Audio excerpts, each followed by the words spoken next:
What is up, everybody, and welcome back to the Triple H podcast, Happy Hour Hoops, presented by Trainwreck Sports. Christmas is right around the corner. NBA is in full swing, and the Milwaukee Bucks are NBA Cup champions. NBA Cup came and went, guys. Feels like the NBA was just on a complete halt while the Cup was going on. Feels like not much has happened in the NBA world since we last recorded, but we obviously have a lot to talk about today still. What's up, fellas? How we doing? We're doing. I'm ready to talk some basketball today because I don't know if it's all going to be good today, Donnie. I don't know if it's all going to be positive talk today. So we will see. But I'm looking forward to it. The NBA Cup. It was a fun tournament. I'm not going to lie. Championship game almost put me to sleep. Ass. It was terrible. It was so bad. I was gonna say I've done this long enough with Steve to say that I saw him come in the room today and I just knew he had some spice in him today. I just knew Steve was ready for some spice. Yeah, so I'm ready for it too. I could tell in the doc like we all had something negative we were going to talk about, and then I saw Steve quote tweet the link to the live stream, just being like, "There's a rant incoming on Happy Hour." Maybe multiple. Yeah. So the boys are fired up. We have some good. We probably have some more bad this episode, but we're gonna break it all down. And you know how we do things here. We get started with the news and notes. So let's just get right into that, fellas. Starting with the NBA Cup. We got to start here. Steve, I kind of. This was also going to be my one of my big thing of the week. Yeah, let's do the other news first, Donnie. Let's end with the NBA Cup. Let's do the other news. Get that stuff out of the way that we need to, and then just let me go. I think I know where we're going. Off and just let us go. Yeah. Love it. Let's just get through the news and those. Yeah, so that this is better anyway. Let's start with the bad shit. Unfortunately, just 2 Sixers on the injury list this week. Shocking. Yeah, right. They certainly did not need this, but here we are. Joel Embiid has a sinus fracture and will be reevaluated in a week. Jared McCain out indefinitely with a meniscus. Bro, how does this happen with Embiid? How does he always get his face? Something happened to his face. It's been like 3 injuries. He's flopping his face down to the hardwood. It's crazy. It really is. He's the biggest guy on the court in 99% of the games he plays, and he's the softest. I know it's probably self-explanatory, but I got to be honest. I've never heard of a sinus fracture until I saw this Joel Embiid update. No, he just invents injuries. I think he's like, find something. Tell me something's wrong here. It's like, bro, I'm not playing, so your guess is as good as mine. Make something up. Make something up, yeah. I think the bigger news here is Jared McCain. This sucks. Like, this is a guy who is absolutely balling. Like, the one silver lining for the 76ers this season is that Jared McCain was not only a great draft pick for them, but I think even playing above what people expected. So, just sucks. I mean, yeah, it's not good. With our luck, we're gonna get Philly with the wheel at the end of the episode. But Lord. There's just not much to say about Philly at this point. It sucks. Other news since we last recorded: Dennis Schroeder to the Golden State Warriors. Shake Milton and some draft picks involved in that one.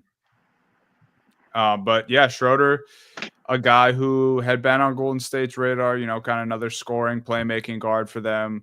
Rumors that they're not done, which I don't think they are, but Golden State could be making some bigger moves. I know Bill Simmons was talking about this on his podcast. I think Schroeder is available to be traded again before the deadline. And I think he's already been rumored to get shipped out of Golden State if they try to make a bigger move here. So that'd be kind of strange for Dennis Schroeder. Poor Dennis, yeah. I know. He's having a good year too. And he's actually having a really good year. I think 18 points, almost 7 assists per game. His shooting splits have been well. And this is, I think, Donnie, we're talking about from the Warriors side, but on the Nets side, this is the first of many players I think they're going to try to sell off. This Nets team wants to keep no one together. And you watch the Brooklyn Nets too.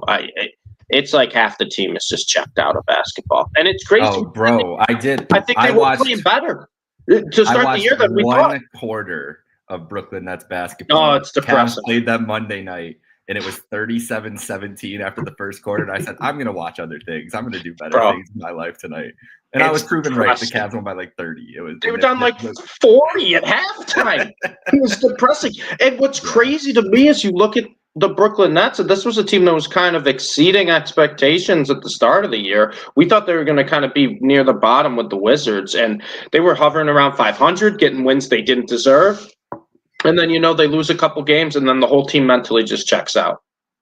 Yep. You can say it's because Ben Simmons is on the team. I'm not going to say that. But I'm just saying right now that it feels like, it's not even just talent. It's an attitude thing with the Brooklyn Nets. And I think they're just going to take the, easy way out and be like, all right, we're just going to trade everyone for draft picks. And Schroeder was the first to go, which well-deserved. He needed to get off this team because despite what's been going on with the Nets this year, Schroeder's had a very good year. And I hope, Dunny, that the Warriors don't flip him. They probably will because it's the NBA and that's usually how it works. But I do hope they keep Schroeder around because I think, he's one of those guys who's having a really good year on a team no one cares about. Sorry to all the 3 Brooklyn Net fans in the world right now. My dad, who's probably listening. So I was going to say.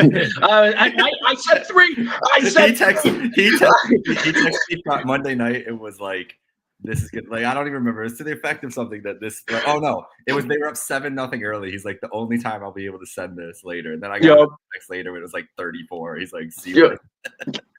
But that's what I'm saying is like Dennis Schroeder. If you're not a Brooklyn Nets fan and you're not watching the Nets, every night like real Nets fans are, you don't really know what's going on with Dennis Schroeder. The only people who really know what's going on with Dennis Schroeder this year are the Brooklyn Nets fans and the people who are betting on his props. That's pretty much it. Yeah. That's really it.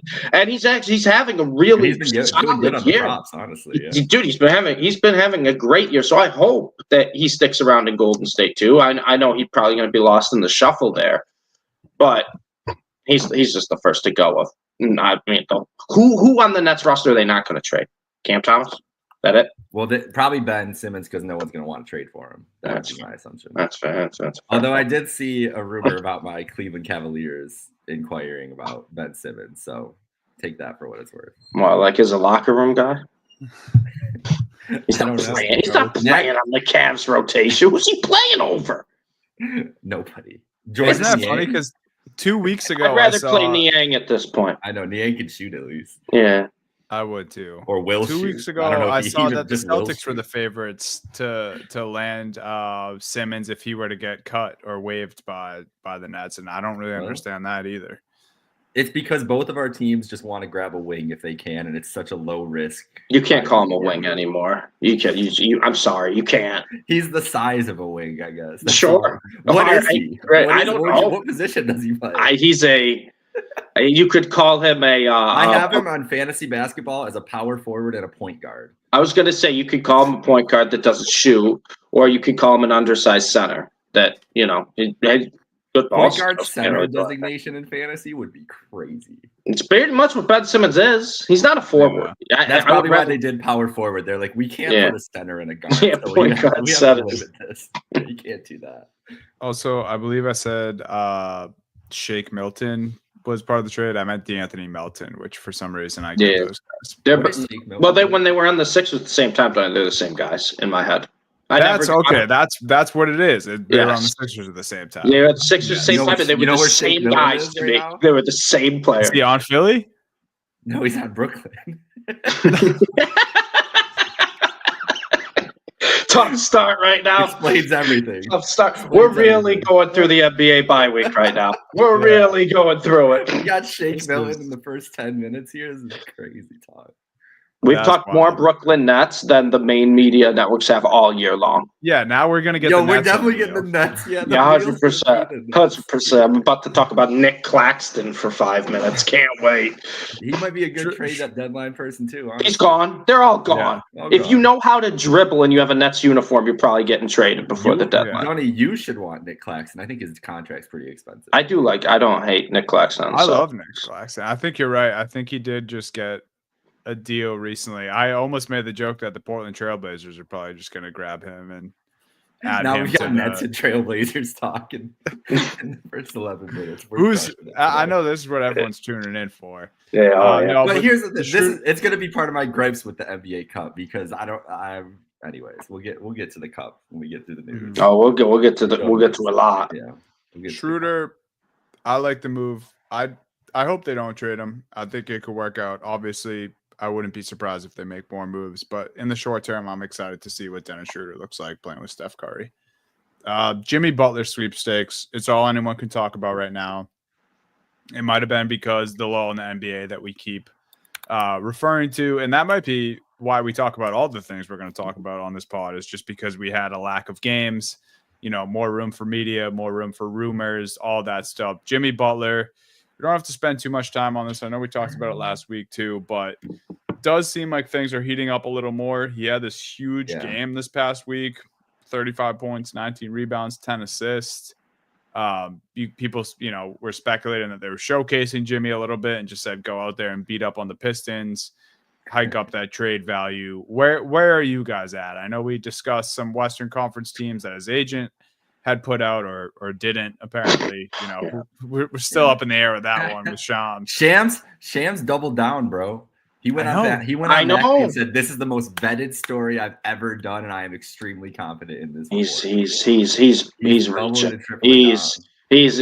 He's trying to save his career at this point. I don't want him on the Mavs. I think I told you guys that, right?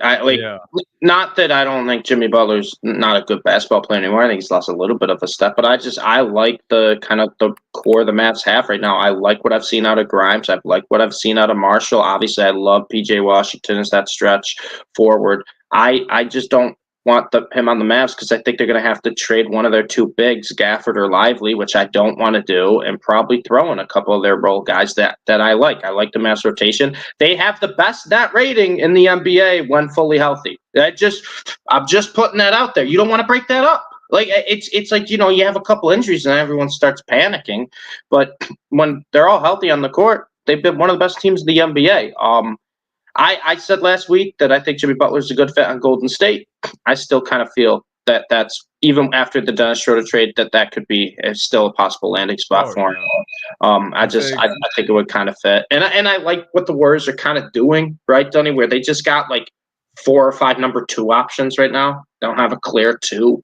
They don't really have like a second star, but Steph can take over the games when he needs to, especially late games. Steph isn't, putting up those jaw-dropping numbers like he has been, but he still has that takeover ability, which we've seen throughout Steph's career. But I kind of like that the Warriors are just kind of like, you know what?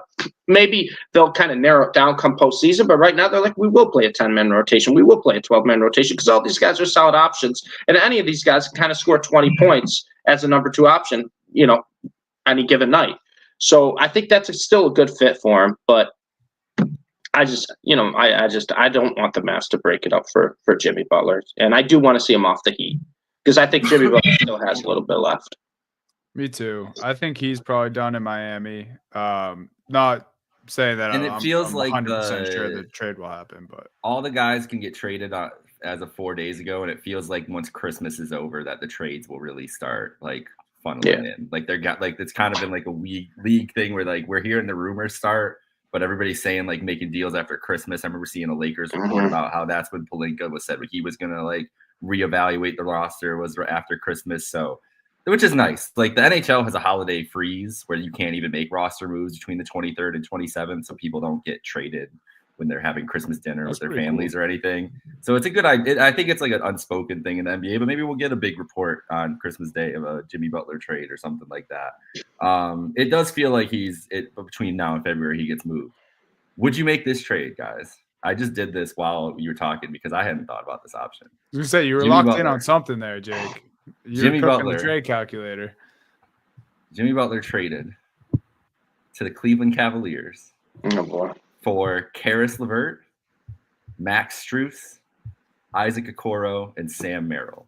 You're basically giving up your wing depth. That's how you have to match salaries. That's the only way I got the trade. Yeah. You're giving up your wing depth to have a starting lineup of Garland, Mitchell, Butler, Mobley, Allen.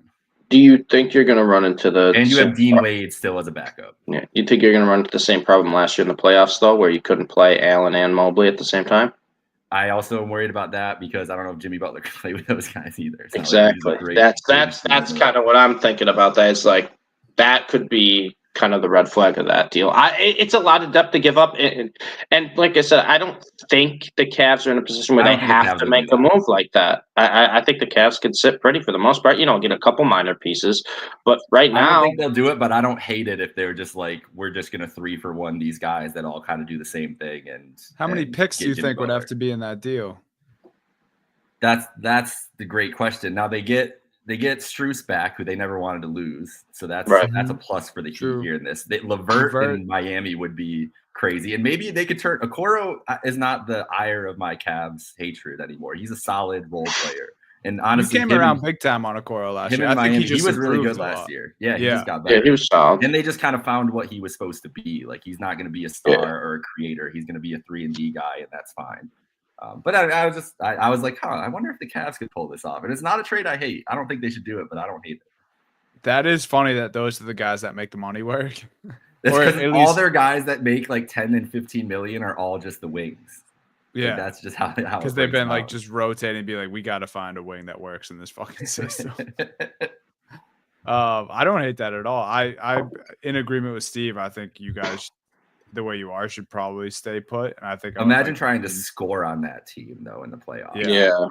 Not be easy. Oh yeah, I mean, if you could, it would just turn into Donovan and Darius do stuff, and you can't get into the paint against us. So hopefully, teams would probably shoot 83s a game against the Cavs. It would be perfect for the Celtics. The Celtics would just shoot 75 83s and hit 45 of them and win by 20. That's what would happen. I will say, and we can end on this unless you guys have more Jimmy Butler stuff. No. I hadn't thought of this last week. My new favorite rumored team is the Nuggets for Jimmy Butler. We need that. I want to see that so bad, dude. Russ, Jimmy, and Jokic.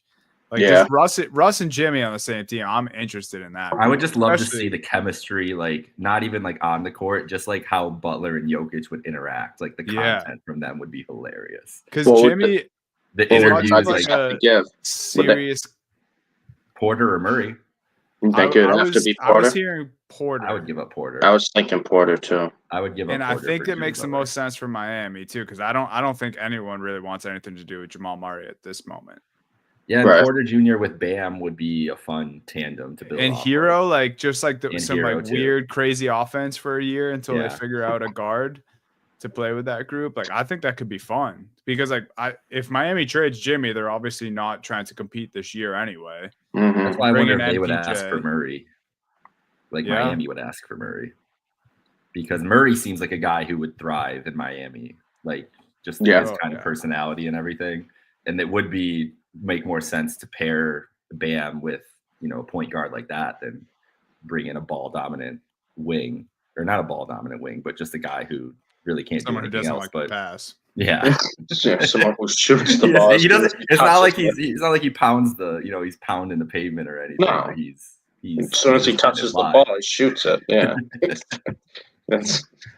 But I am hoping for that. I think Jimmy to Denver would be cool. I'd be interested in it, but we'll see. We'll keep you all up to date. Check out for Christmas. Maybe we'll get some more rumors flowing there. Like Jake mentioned, maybe things will start to get pieced together around the holidays. NBA Cup time, guys. Bucks win in a big way. Jake, I know me and you both tweeted about it. We were fucking thunder all the way here. They looked scared in the moment. Giannis did not. Dame showed up. Bucks win. And Giannis now has an NBA Cup. LeBron has an NBA Cup. I will say this before we get into anything else. I almost always disagree with Nick Wright's sports takes. Mm-hmm. He had one that I actually enjoyed and I kind of agree with. He said, no matter what you think of the NBA Cup, I think the NBA Cup matters now because of the two winners we had in the first 2 years. LeBron won and then Giannis won. He was like, I think if this thing sticks around, it's going to be something that players like, that's going to be in the conversation when we talk about guys' legacy. It's like, it's not necessarily how many cups someone has, but it's like, oh, did you get one? did that guy get one? And I think I actually completely agree with that. I think it's pretty cool that LeBron and Giannis were the two first guys to win them. And I think going forward, this will matter for stars. JBC reminded me that the Bulls and Celtics play tonight. Now we'll see, JBC. I'll be mentioning your Bulls in a little bit, JBC. Oh. Get 'em. But yeah, those are my initial thoughts on the Cup. I have some more thoughts about the actual championship game itself. I don't know. I didn't care about the NBA Cup, so they got stuff to do for me. That's what it comes down to. Is that like it was fun it was an interesting thing. I'm walking around the house like, it's Tuesday night, different colored courts, like things like that. I hate how the groups are set up. There's no it should just do either we should do divisions or we need to mix it up completely where we're mixing in the different conferences and different teams playing each other. Why do I care that, the Southeast Division teams are playing the Northeast Division teams in this group? Like, I didn't know who was in each group. It was news to me every Tuesday and Friday. Maybe as I should have just learned it and everything, but I don't think they're trying to appeal to me, somebody who looks this stuff up every day. You got to appeal to a normal person. How are they supposed to know? I was a casual fan. You don't know what the group is. So the group thing is the biggest issue for me. I don't think group play mattered at all. And then you have it in this doc. Tuesday night in Vegas. This is what you picture. Tuesday night in December. Milwaukee Bucks, Oklahoma City Thunder. The two of the smallest markets in the NBA. Not like their fans are going to fly to Vegas for this. Why would they do that? Why are you playing on a neutral court? Why are you playing on a neutral court in Vegas in the middle of December for one game? What are we doing?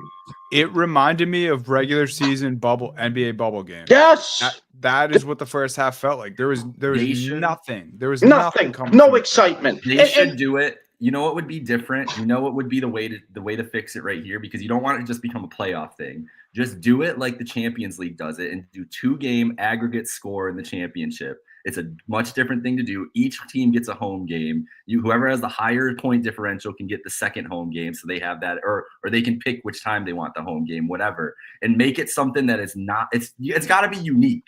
It's not unique to see them in Vegas with a no crowd system and Oklahoma City, who just gave up halfway through that game. It was just like, this is game 83. We don't give a fuck at this point. Like, Giannis wants this way worse than us. Like, that's basically what happened in that game. Right. To me. That was I think the big issue with the NBA Cup is just like, I think once the game kind of got out of reach, the Thunder just kind of waved the white flag like it was a normal regular season game. The starters came out kind of normal time, like they were losing by 15 in a normal regular season game. And you want this to feel different, you want this to feel special. And I'm watching the whole game, and it just felt like, OKC cold shooting night.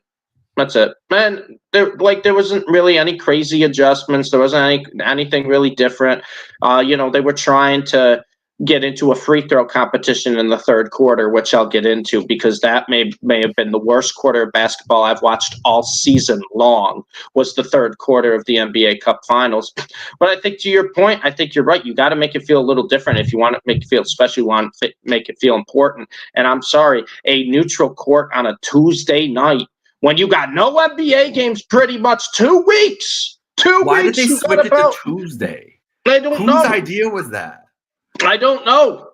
It didn't make sense in my brain. Like, this is the best way, especially right now when the NBA ratings are just abysmal right now, and especially compared to other sports, especially compared to all the other basketball that we see. And the reason is because just no one cares. And it's like, you're not going to get the casual fan to care about a random Tuesday night game at a neutral site location. Like, I'm sorry, no one's gonna care. You want to color the courts, fine. Nobody cares. Like, that's not how you get care. Even the semifinals.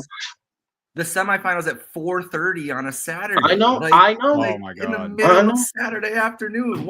Like last year, it was a Saturday night, like 9 o'clock or whatever. Yep. So at least it was nighttime in Vegas too. Yep. There was more of an atmosphere. It helped that it was LeBron, but like it was a Saturday night. Like, I got ready for my Saturday night. I was like, I'm watching the NBA Cup final. Like, this is sick. A Tuesday night, I was like, this is Tuesday night, bro. Like, I don't feel any like.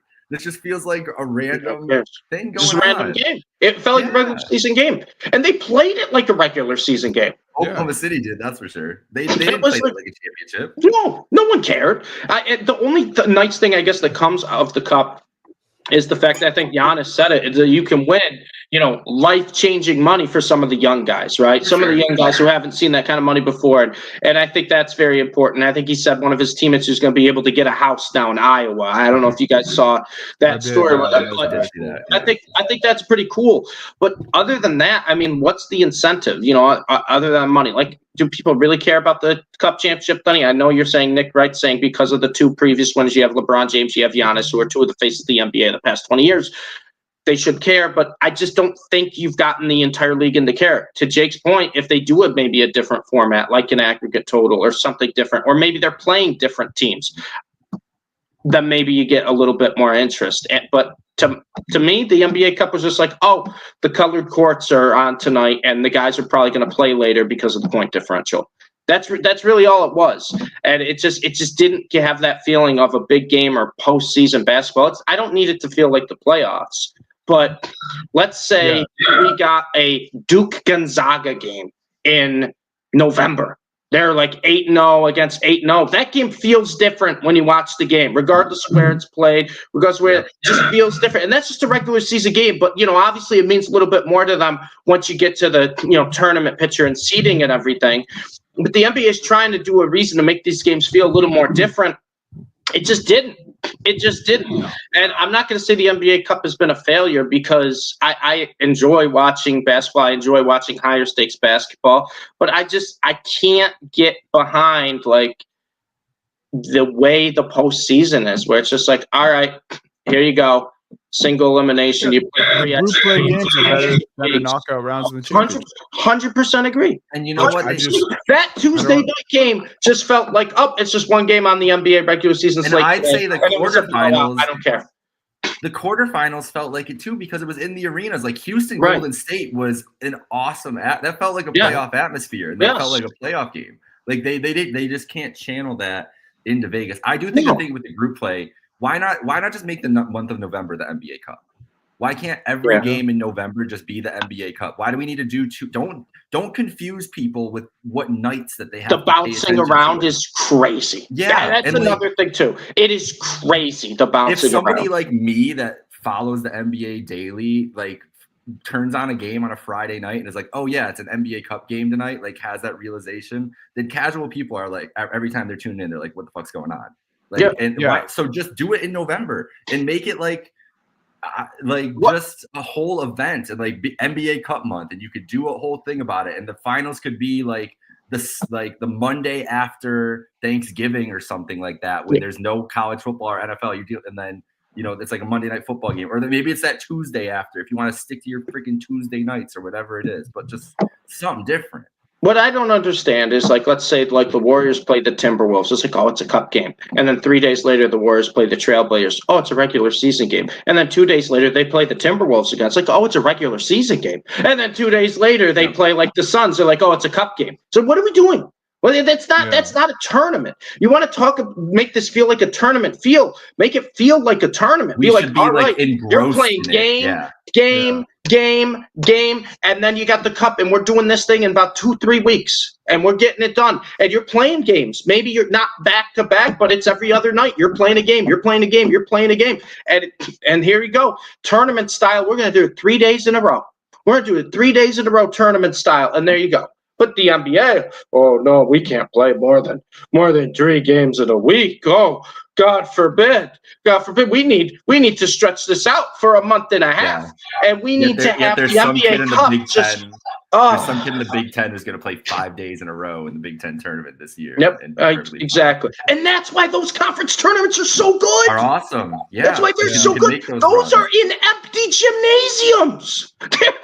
Obviously, you have the Big East and the ACC. You have those big tournaments, and you have them at the Madison Square Garden, the big venues. But I'm talking about like the Horizon. I'm talking about the SWAC. I'm talking about like the Northeastern Conference. These are in empty gymnasiums, but these games feel different because it's that tournament setting. You're playing 4 games in a row. You have the seeds. You want to do the NBA Cup that probably have more than 8 playoff teams. First off, I think you should have more than 8. Secondly, mix up the group stages. I don't want to just play division opponents in the group stages, and do like a 1 through 16. There you go. 1 seed, 16 seed. I don't care about the conferences. We're not doing the NBA. We're not doing a shrinked version of the NBA playoffs. You're trying to do something different with the NBA Cup. Ridiculous. Yeah, I think they have an opportunity to really lean into the points thing too, because I think that's a part of what makes it exciting, obviously, and I think that's why the group play was better. I think, and I just thought of this part kind of off the top here, but I have a thought about the championship game as well. But why not? Like, you can make the tournament smaller. Why not just make it, you have to have a certain scoring margin by the time you get to the point where the NBA Cup was supposed to start. And I think the teams that don't have that, or it could be like total points, or it could be a record thing. Like, there should be some incentive to make the NBA Cup, and then people will care about it more. And my idea for the championship game is, and this can be the case for the knockout rounds as well, because Vegas, my biggest gripe with this is Vegas. That fucking sucked, dude. Yeah. This made me not want an expansion team in Vegas.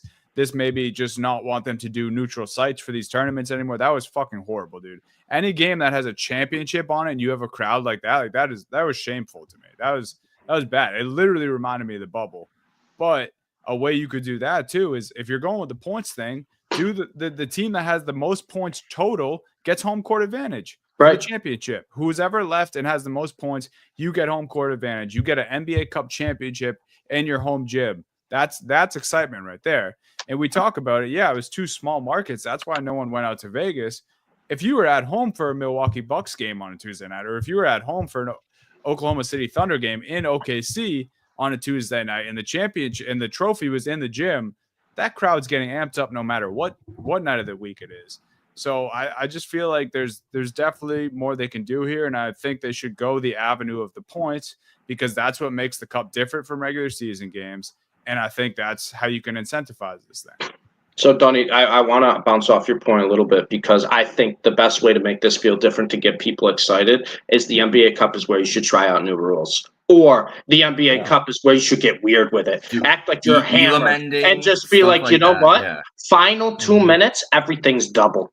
Final 2 minutes of games, every point's doubled. So you get a dunk, that's 4. You get a 3, that's 6. Like, just random stuff. It doesn't have to be that, but I'm just saying, try stuff to make it feel different, make it look different, right? Be like, all right, you know what? We're gonna do a minute here, and it'll like light up and be like, all right, if it's a score off a bounce pass, you get an extra point.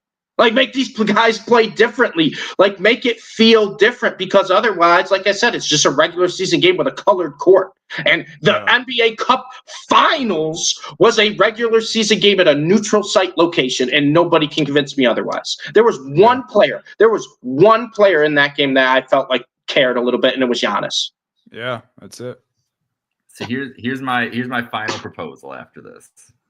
I think November becomes NBA Cup month. I don't know how many games that you play, but the increase of game, you have to. What do they play right now? 6 games. Yeah. So you got to play. Well, it'd be 7 total if you get to the championship. 7. Yeah. So you got to play at least, let's say, 8 round robin games. The divisions are just your normal division. So we get rivalries. We get Celtics Sixers twice. We get Celtics Knicks twice. We get Mavs and Rockets, Mavs and Oklahoma City. Like, we get matchups that people are gonna want to watch naturally, because it's big games like that. You do that. You have them all battle it out, duke it out. You can follow the same quarterfinal schedule. So quarterfinals are the same week, because they're trying to avoid football with the finals. So I get that. So the Cup games go all the way through November. Yeah. That first Saturday is your semifinals at home arenas. We're not doing any neutral site crap. That next Tuesday, I think I like the aggregate score thing that here. So I think Tuesday is game 1. Thursday or Friday is game 2. Then you get a big night for your actual championship night. Right. You extend the finals out. Like, the playoffs of it are like 2 weeks. You can start throwing in other games during that, like regular season games. But November the Cup has to be one. My biggest gripe, it has to be one straight line through. You can't just in between. I agree. Completely agree. We need to have it in the calendar. It's NBA Cup time, time, Christmas Day. MLK Day, bam, rest of the season. Like it needs to be like an event, not just like, oh, this is kind of going on like some nights and some nights it isn't. And because I think it confuses people. I just think it confuses people. Not even confuses. I think it gets people to stop caring. Yeah. Like, it's just a cup night. Oh, it's not a cup night. I respect JBC. I respect JBC. I am sorry. JBC. I am sorry. If it's the NBA Cup, man, JBC. I am sorry if that's what you got saving your life. The NBA Cup. I don't know, JBC. Yeah, I don't know what to tell him there. He's on his own. Yeah, it's definitely needs some work. I do hope guys just care about it in general, no matter what changes they decide to make or if any. I mean, they better do away with the neutral site. They got to do something, I think. That was abysmal. Yeah, terrible. But yeah, you guys want to get into the three big things?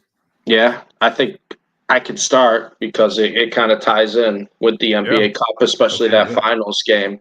And I know we've been talking about this a little bit each episode, but it's just getting worse and worse and worse. Ratings are getting worse and worse and worse. And Dunny, I know you don't want to hear this because your team's historically good, but the NBA has a 3-point problem. The NBA has a serious 3-point problem to the point where I love the three. I have always said Steph Curry has been always one of my favorite players to watch. And I think part of the reason that Steph Curry was one of my favorite players to watch is because he was different when he was at Davidson, when he came into the league with the Warriors. He played kind of a different style, right? He was shooting from the logo. We hadn't seen that like consistently before. The quick release, real quick off the dribble, where it didn't matter. That was kind of different, and it was exciting. And the Warriors, kind of perfected that also by drafting Klay Thompson, be like, hey, we're just going to shoot a bunch of threes because no one else really does that right now. And we have two of the greatest shooters of all time. Well, guess what? It worked. And now every team, for some reason, thinks they have Steph Curry and Klay Thompson in their prime. And I can't stand it because you're watching the same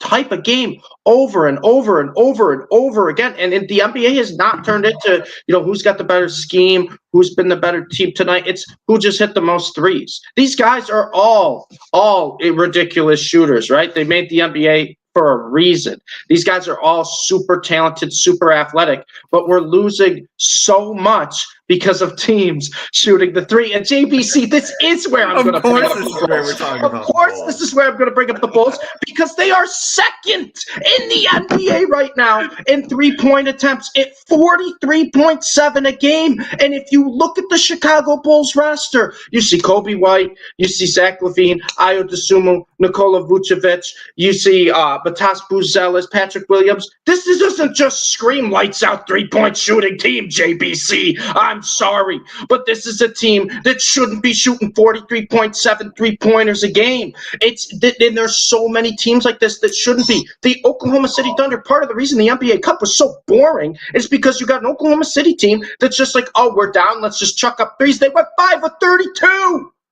Yeah. 5 of 32 in a finals game? You don't think that maybe you'd be like, oh, let's switch it up a little bit? No disrespect to SGA at all. He's one of the best mid-range shooters in the league. He's one of the best guys at attacking the basketball. He shot 9 threes.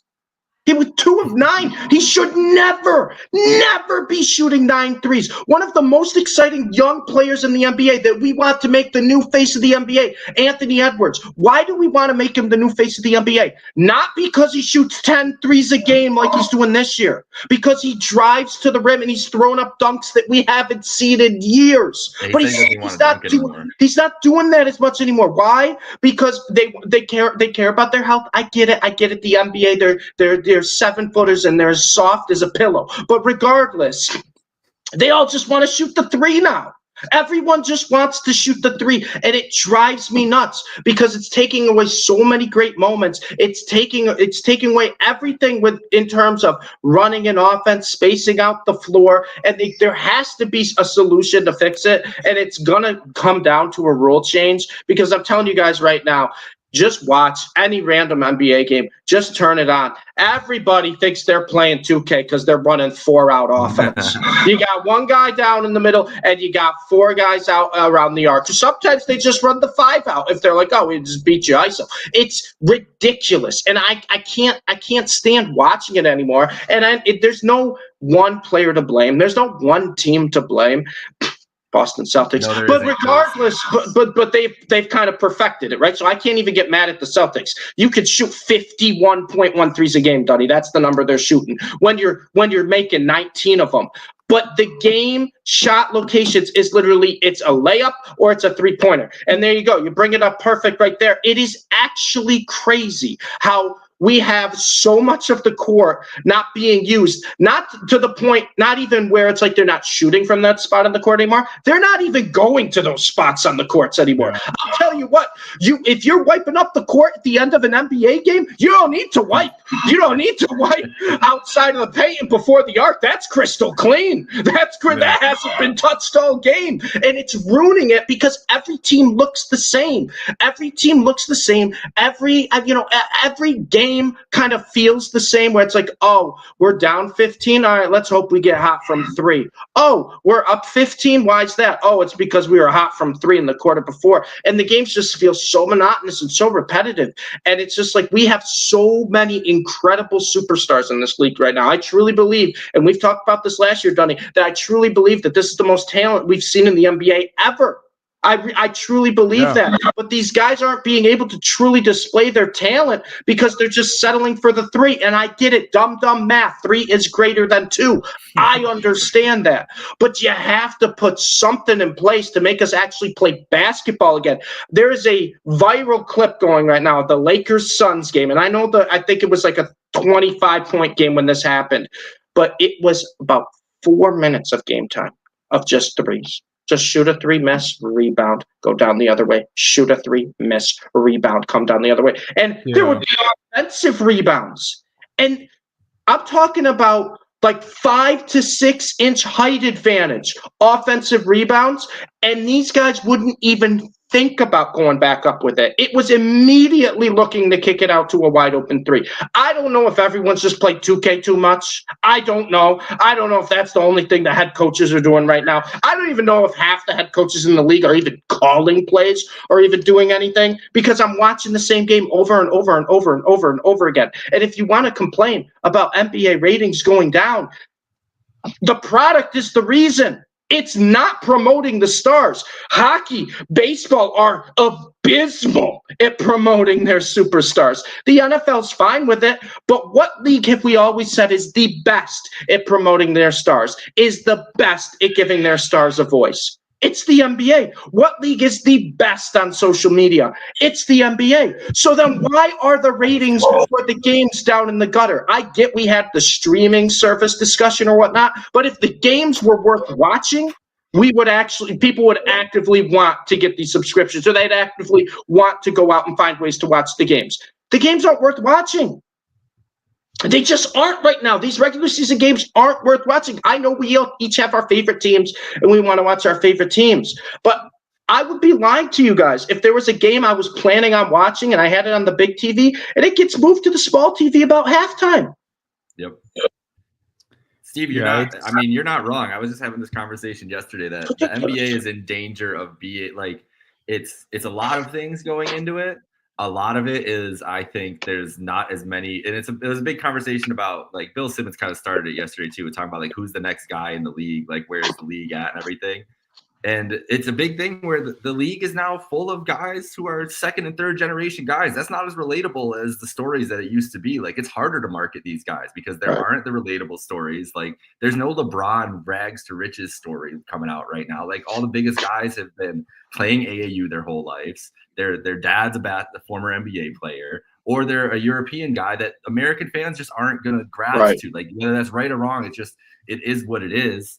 And another thing is it's becoming more It's becoming more like baseball in multiple ways. One with the overpriced stars and like how much like money these guys are making and the relatability it can be to fans and everything. Because that's a big thing that disinterested baseball nationally because they just see these contracts, especially Right. Yankees, Dodgers, Red Sox players, and be like, this is ridiculous. Fuck this. Mets now too. And the thing is, like, I'm watching all the Cavs games. Like, that's the thing we're at though. Like, we're all watching all our regional teams, and that's like kind of how hockey and baseball are too. And the NBA is trending more towards that than they are trending towards the NFL, where the NFL is like, the NFL is culture. Like, that's the difference. Is the NFL, we could all talk to like most people in our lives, various levels of football knowledge, and they know what's going, like the big points going on in the NFL. The NBA is not the same in that regard. No. And so the NBA thought for a while, shit, sweet, we can punch up to the NFL. No, they should have just been solidifying themselves in these areas. And I think that they've kind of dropped the ball on that, and kind of the ways they've had to maneuver marketing, because they've tried to stick to the same thing for this long period of time, and they don't have somebody ready to come up. I don't think there's any issues. I also think the issue is there's too many damn games. That's never going to be a fix because they make so much money off of them. But that's another reason why people care about football. There's 17 games. Every game, every week has immense stakes until you're out of it. And then even then, it's bigger stakes for your draft picks and everything else. In November, NBA game is not going to carry that same weight for most people. That's why if you do something like the NBA Cup, you can give some stakes earlier in the season, but they like half-ass the Cup. Like, it's like they wanted to just do it to say they did it, but didn't want to like put in the time and attention to it that it needed to actually be a big deal. So there's a lot going into the game of the NBA it falls. But the 3-point thing, as you started, is the major issue. And I don't really need to get it. My big thing doesn't need to be a big thing. It's just another microcosm of this. I've just been enjoying college basketball. I've talked to you guys about this a couple times on here, but Saturday I was locked in for college basketball more than I was for those Cup semifinal games. I was start to finish for there was an early Memphis and Clemson, which was a really fun game. I like both those teams every year. They're a really fun brand of basketball. Tennessee and Illinois, as a now honorary Illinois sympathizer, I guess I would say, like following them and watching these teams and everything. Like, it was a great day of hoops, and it's unique. That's the thing. These teams have identities. They are like built specifically to attack teams one way or another, and it's refreshing to watch, and it's more high level now and then we've had in years past because of NIL, because all the guys from all the small schools can transfer to all the bigger schools. Now we have a better pool of talent in the big conferences, and it's rising up again. Like, I really think that we're going to be back to that point where it's like more level with the NBA and college basketball than we've had in the 2010s for sure. I think right now a standalone college basketball game, especially like between two ranked teams, feels more important and feels like it's a higher energy than, a regular season NBA game.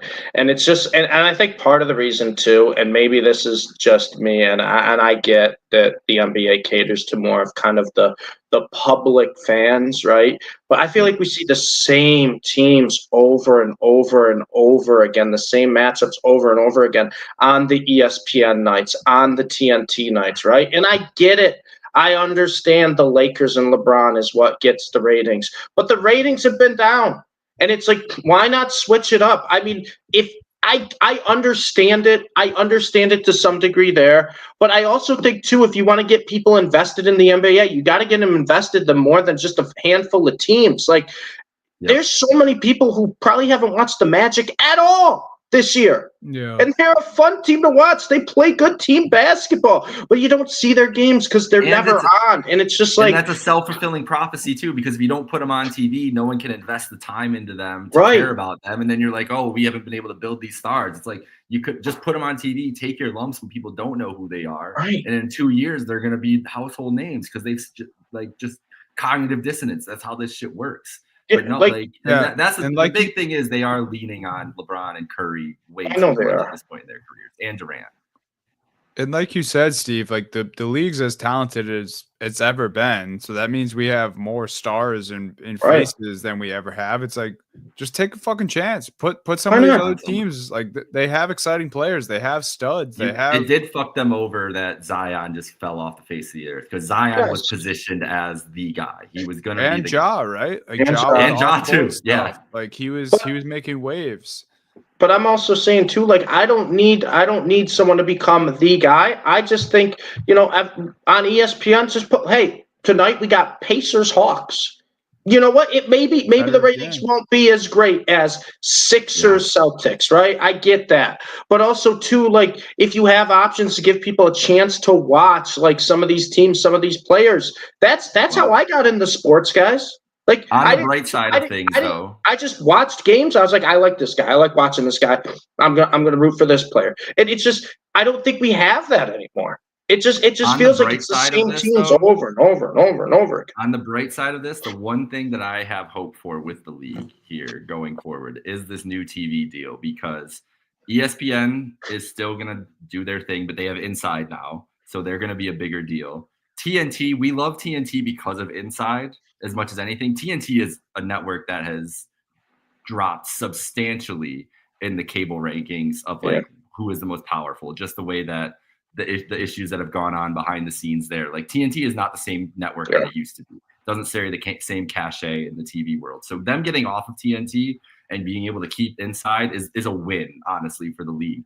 And switching those to more, and they'll have more national games. It'll be on NBC, and NBC will also have, after football season, Basketball Night in America on Sunday nights, which will be huge ratings for those. They also have another window on NBC during the week, and a Peacock game during the week, and Amazon's getting Friday nights. So we're going to be, hopefully, Steve, they're not just taking all the Laker games for those. You know they will, though. I know, but they will, though. This is my one silver lining, is that hopefully, because there's just so many more national games, one of these networks is just going to be like, let's just put, like, we know the Pacers fans love the Pacers.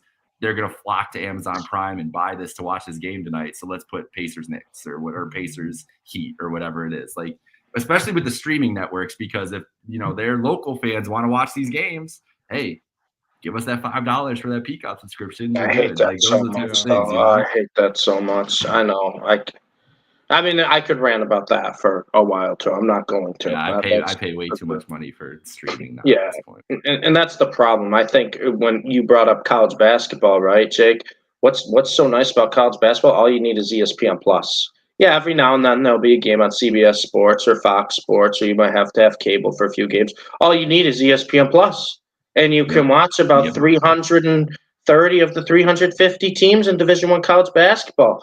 There's so much like random stuff now you have to do just to watch your team in the NBA. And not for nothing, I don't know how you guys feel about it, but just the quality of League Pass has gone so downhill the past couple of years. I think so, yeah. It's like they don't even care anymore. Crunch Time is a great idea, terribly executed. I was so excited when that thing came out. They don't know what's going on.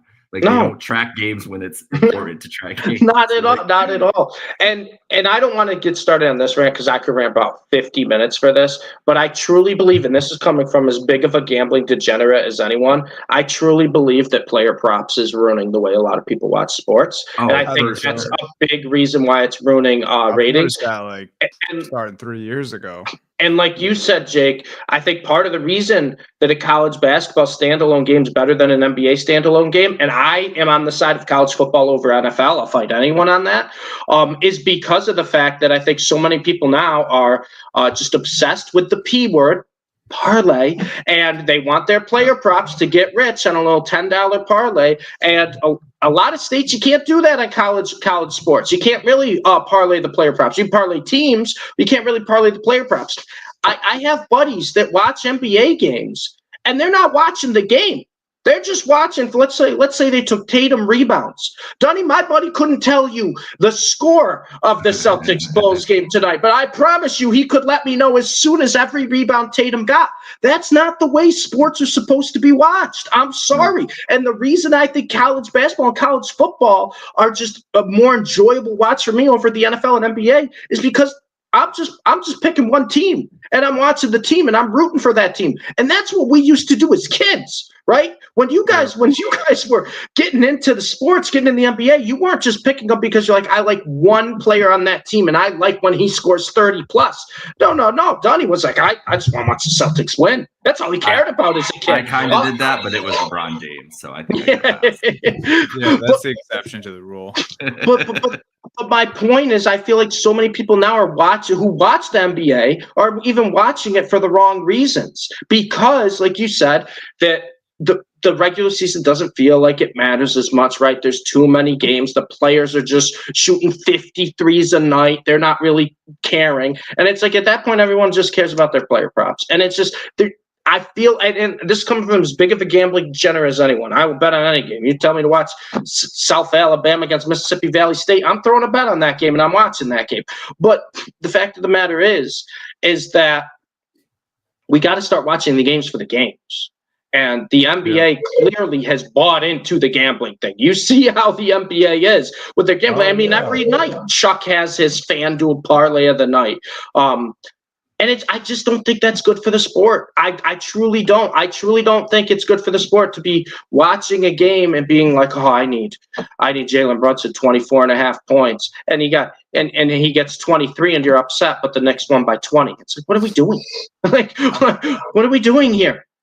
I want to build off that point too, because I think that's interesting. And I think it brings negativity to the league more than it does positivity, because for sure. I think this is where the hate of individual players comes from sometimes. I think there's too much of that in general, just because of social media and just, how many hundreds of thousands of people you can reach with one statement about one player at a time.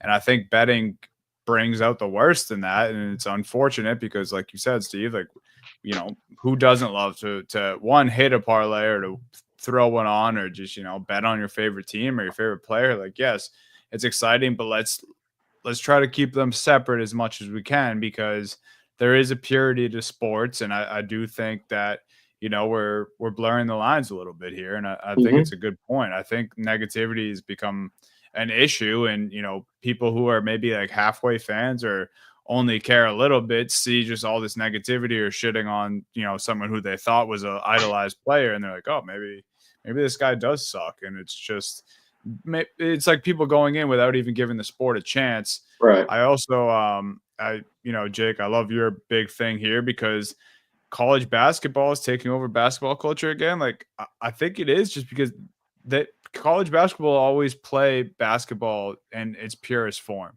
Yes. They use, like, we saw that shot chart. Like, they'll always use free throw line extended. People are going to try to score from the elbow. People use the baseline. Like, it's just college basketball has to be fundamentals. Yes. Right. And they're not avoiding the three either, but they're playing basketball. They're moving. They're running plays. The NBA, the stars are too good. So they're just like, I'll just shoot her. I'll just drive. And just to address the three thing real quick, like, I'm wearing my Celtics jersey right now. Like, if I'm not complaining too much about this. Like, do I love the way the Celtics play offense? Absolutely. But to that point, I think you can't, like, if you want to shoot threes the way the NBA is shooting threes right now, you still have to have a good offense. The whole 3/2 thing, like the math, the reason coaches go for the math is like, that doesn't matter if you have a fucking dog shit half court offense. Right. It just makes makes the product bad. Like, you have to have not only shooters, but you have to have guys who play together, who move off ball, who are willing to set screens for people, who are willing to not shoot for 4 possessions in a row. Like, you have to have all those things to make it work.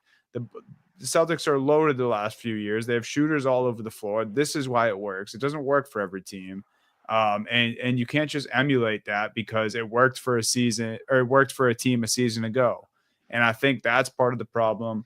The silver lining to this, and I think something that's good that's going to come from this, is I think it's going to do a 180 eventually. I think we're going to get to a point, because we've seen this with other sports leagues. We've seen this with the NBA, whether it's the physicality, then it goes to too much fouling. Now it's back to a little bit of physicality and kind of favoring defense again. Like, we see this all the time in sports.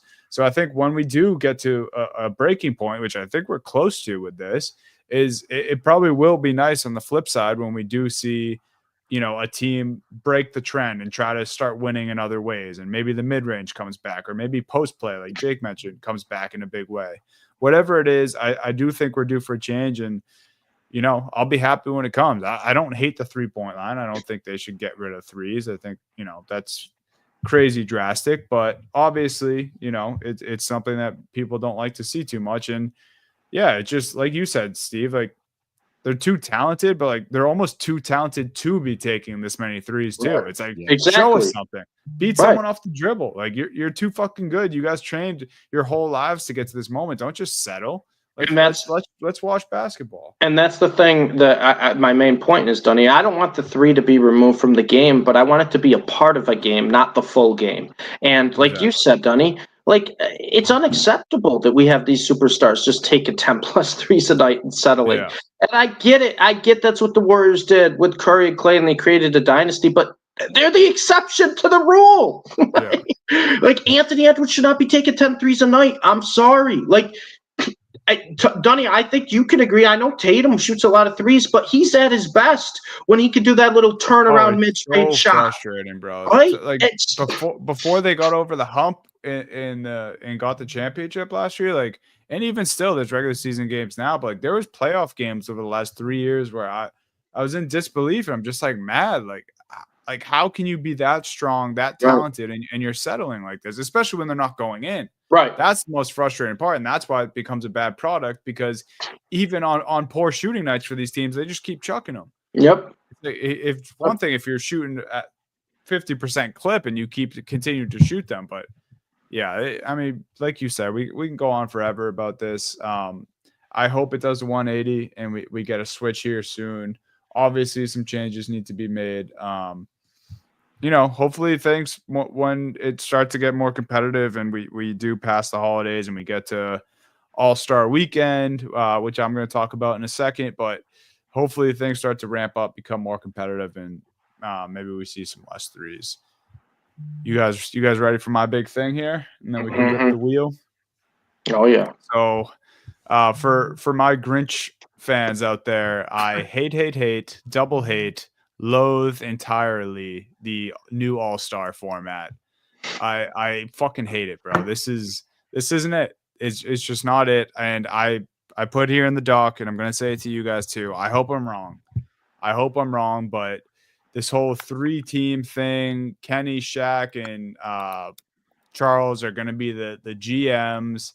They're gonna draft, and then the 4th team is gonna be the craziest thing about this is like it's like a 1st to 40, and it's almost like tournament based with 4 teams. We have potential to have fucking G League players on the same court as LeBron James competing 1st to 40. Like, what are we doing? What are we doing? I love the rookie sophomore, whatever they call rising stars. Like, I love that aspect of it. Keep it fucking separate, dude. I don't need to see it, unless this is just a way for them to get Bronny and LeBron to play together on the same court. I didn't think of that. Oh no. That's exactly what this is. Oh no, Donnie. But like I feel bad because I just know the main Celtics better than any other G League team. But like, I don't need to see JD Davidson and Anthony Edwards on the same court together. I just don't, especially at All-Star Weekend. And I'm not going to read through the whole thing because that's boring. And if you're listening to this, you probably have seen what the new format's going to look like. But it's not East-West. It's not what we've been used to the last couple of years. And, whatever, credit to Adam Silver for trying something new. I don't like it. I'm really intrigued to see what it's going to look like because I just can't even imagine it's good. My big thing, like I've been saying this for years. I'm going to keep saying it. I know some people hate it. I want it to be East-West again, and I want the winner of the game to get home court advantage in the finals. And I think people would fucking care. Yes, like make it worth something, right? Make it worth something. I agree with you. I understand the argument too, though. Like, East versus West, home court advantage in the finals, like that seems like a bit much of a reward. Well, people will care.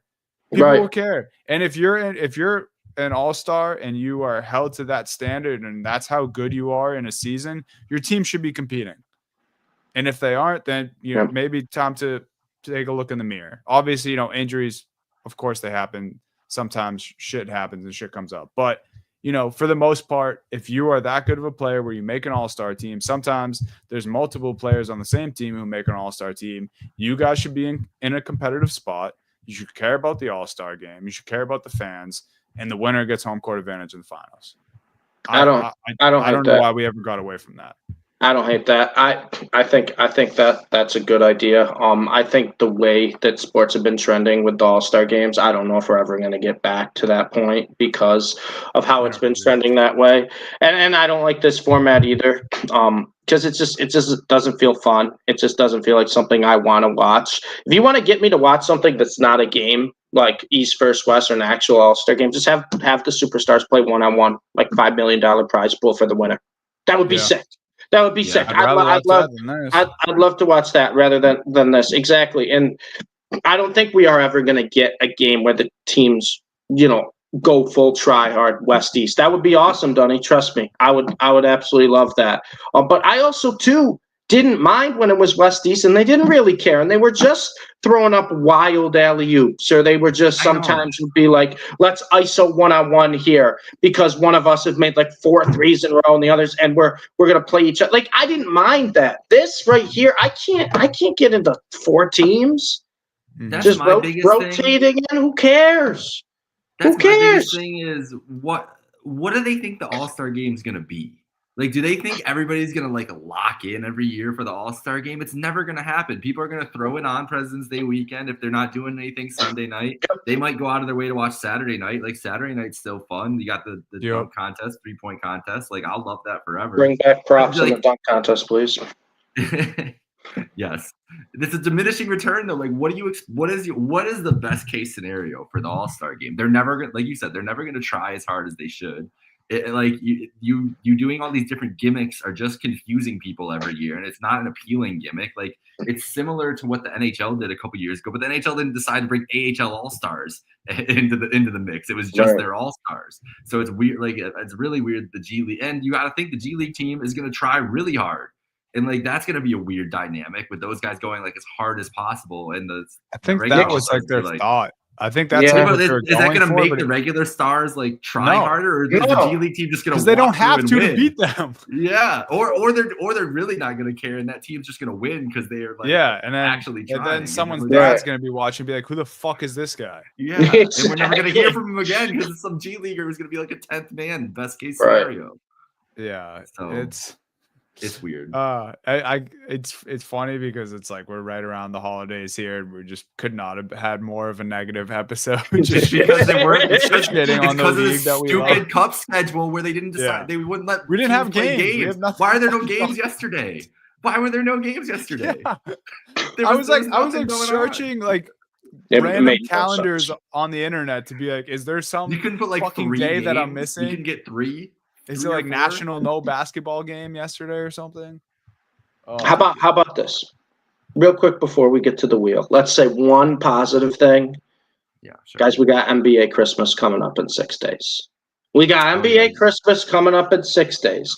We got Spurs Knicks, Timberwolves Mavs, Sixers Celtics. God, I hate the Sixers so much. Lakers Warriors and Nuggets Suns. We got 4 fun games on NBA Christmas, and then a Celtics slaughter.